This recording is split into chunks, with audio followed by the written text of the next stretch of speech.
Hello, welcome to TMS TV. We're back on the show floor at the meeting show at Excel in London.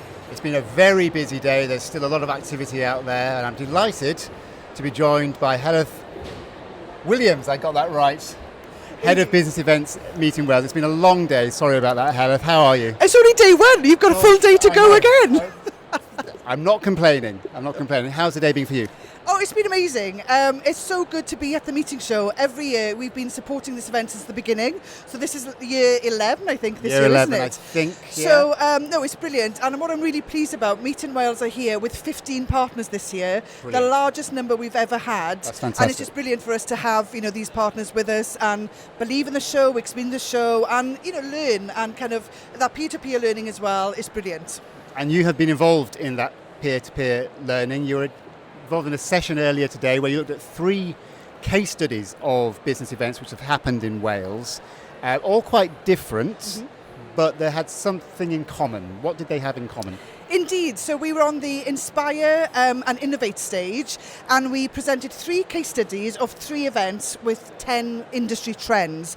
They all happened to be in Wales, so it was well planned. But we had 3 very different case studies, and one of them was SQLBit, about a data tech conference that took place at ICC Wales earlier this year.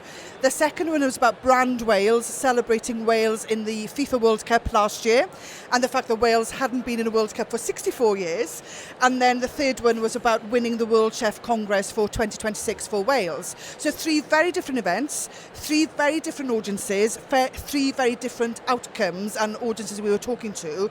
But they were very different because there was one commonality throughout all of them, and it was values, basically, integrity and values of events, and making events work rightly for the delegates and the delegate experience, but also for the destination. And that was a common thread throughout the whole thing. So that is your definition of what we might call a modern, forward-thinking event for the 21st century? Yeah, and I think, if we start with SQLBits, for an example, so we had Simon Sabin, who's the director for SQLBits. He joined us, and he started the session just beautifully and eloquently, just said, I have 2 children, and they're both on the spectrum. I am currently being tested myself for being on the spectrum, and this is my idea of hell. And, you don't expect to hear something like that, but when he spoke about it, it made perfect sense. So he, as an event organizer, wants to do something that makes him comfortable and makes his delegate comfortable. So when you think about data and tech analysts and people who tend to be introverts, people who don't tend to go out and want to be extroverts like we are in this environment, they like quiet, they like secluded zones, and they're very specific in what they want. But then all of a sudden you have to bring 1,500, 2,000 delegates together to the same place for the same purpose and the same reason. That's intimidating, right? It is, but I think it's something we just take for granted, that this kind of environment with the lights and the show and the hubbub, the noise, for a lot of people that is uncomfortable, isn't it? It's an uncomfortable place to be.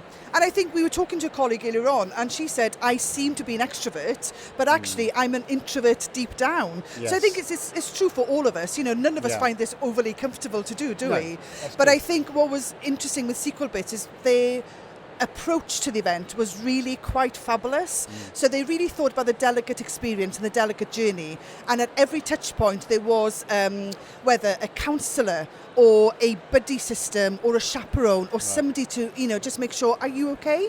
Do you want to go to a quiet area? Do you want to go to a reflective area? Do you want to go to a quiet zone?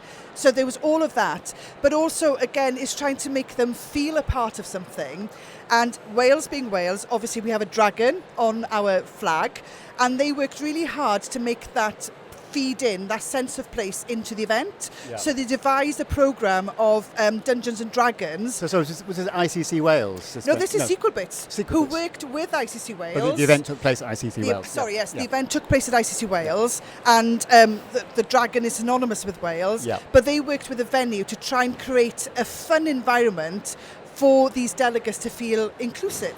So they created this Dungeons and Dragons a theme, if you like. So they had a party where people could dress up in their favourite costumes. So therefore, for an introvert, can all of a sudden become an extrovert because they're in costume. They're hiding behind the masks. Absolutely. Yeah. So that was just very sensitive for them to give that opportunity.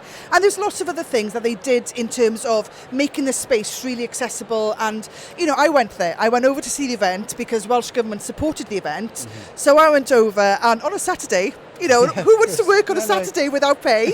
But I went up and I thought, I'll just go show my face, half an hour. Yeah. However, I ended up being there for about 3, 4, 5 hours. Yeah. I walked into the venue, it was so calm. And your point about lights and action and noise, it was a very calming environment to be in. And that was really special because you felt at ease, you felt relaxed, and then I just absorbed what was going on around me. And even things like, you know, so do you think you might be a bit of an introvert? Oh, most probably. I think we're all somehow, you know. But yeah, I mean, I think all of us have that in us. But we are not maybe in this world, we are not allowed to think or believe that because we've got a job to do and therefore we have to be, you know, these extroverts in this environment. I just think it's important when you're putting on an event to have the option of a quiet space. So if you do just need a bit of time out or a break, that's available. And actually feel it's okay not to be following the crowd or being one of however many in a theatre style setting. And I think one of the nice things that Sequel Bits did, they really utilised the space very well. So the exhibition floor space of ICC Wales is 4,000 square metres of pillar-free space, but they utilised the wall. And they used the 8 different live sessions were taking place. They projected all of those live sessions onto the whole wall.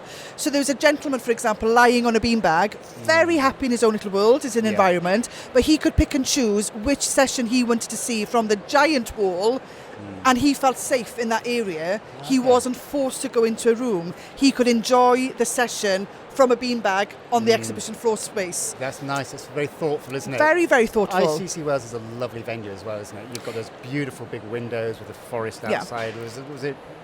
Well, it's wonderful, isn't it? Between what it was trying to achieve and the venue itself. And I think it's having that natural daylight. We all appreciate that. And you know what the weather's like outside, but it's having that natural daylight is good for the soul. But also the flexibility of being able to use that space. But they took it a step further as well, as making it that sense of place.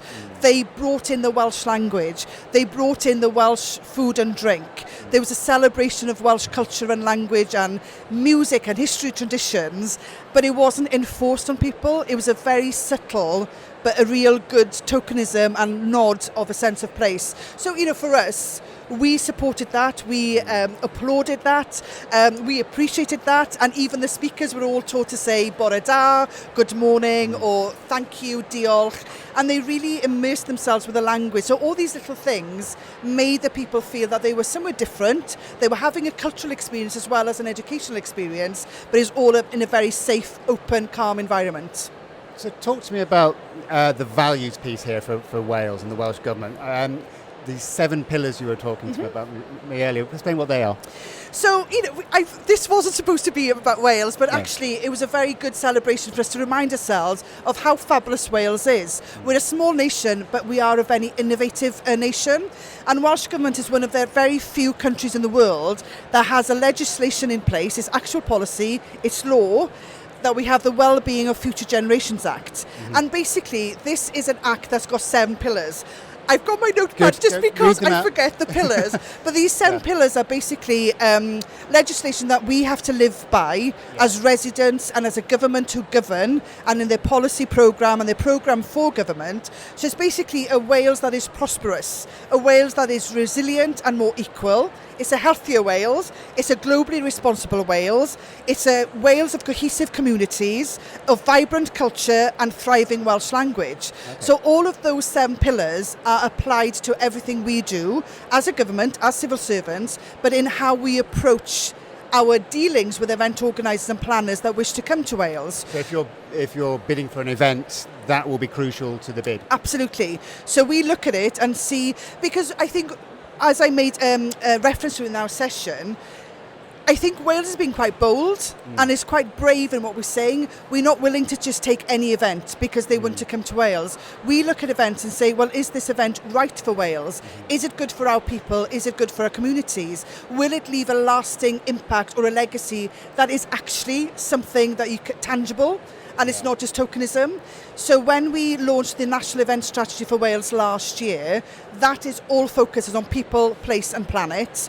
And then all of that feeds into the actual programme for government, but also the Wellbeing Future Generations Act. So for us to have those pillars to, we live by them to an extent, but it's a good marker for us to make sure that we're doing things right. And we are being responsible for our country, but also when we welcome event organisers and planners into Wales, that they leave with a positive impact. And they feel, they've left with innovation or integrity, our values. They appreciate our values. They see our values at work. And it's just that cohesive, everybody working together. And I think that's the beauty of being a small nation. Everybody can come together and it just works well. And so far, those 3 examples prove the point in our session earlier on today. Yeah. Is it time for Wales to shine? I mean, you think about other countries, Wales as a brand has perhaps not blown its own trumpet, let's say, loud enough, because it's a beautiful country, Wales. I holiday there every year. I've been there for the last 10 years. It's a stunningly beautiful country. And compared to some other countries, maybe in the past it's been guilty of being a bit hiding its light behind a bushel. I think there's some truth in what you're saying there. And I think Al Turner, who does our PR for us, one of the first things he said to me when he met Wales for the first time when he took over the Wales account, he said, what is it with you Welsh? You were always apologetic for things that you really don't need to apologise for. And I think for us, because we're so used to being overly apologetic, sometimes we think, hold on, no, he's right.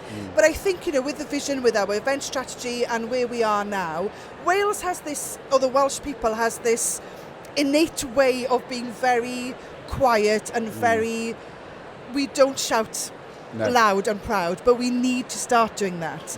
And I think, we always keep on saying that Wales is the best kept secret, but more and more when we look in terms of the innovation, the tech, the sectors, the renewables, the compound semiconductors, all the sectoral work that we do from a trade and invest perspective into Wales, the work of government, maybe we should be shouting louder, but I think this is the opportunist time for us now as a nation to say Wales is a viable proposition for events, consider us. It may be an amazing destination for you. It may not work for you, but give us a chance. Let's see what we could work together for. But maybe we need to. But I think, again, coming out from COVID, people are looking for somewhere different. Yeah. They're looking for some experiences. And I think that's one thing that Wales can do very, very well. But we just need to get our own people, our own industry to believe also, and actually not just take it for granted, to be proud. And I was talking to one of my colleagues this morning, and I think we are in a very fortuitous position to be travelling the world, presenting Wales to the world. Yes, we don't get a cap. We don't get a cap for playing for our country, whether it's football or rugby, but we are representing our nation, and we've got a lot to say, and it's a very proud moment for us to be able to do that. Well, if you don't mind, Heledd, I won't reveal exactly where I go on holiday in Ceredigion, because it's a lovely quiet spot and it's not as busy as Cornwall, and I'd like it to stay that way just for now. But thank you so much for your time, and we'll be back tomorrow with more TMS TV. For now, it's been a fantastic day one of TMS, but we'll call it a wrap for today. Thank you.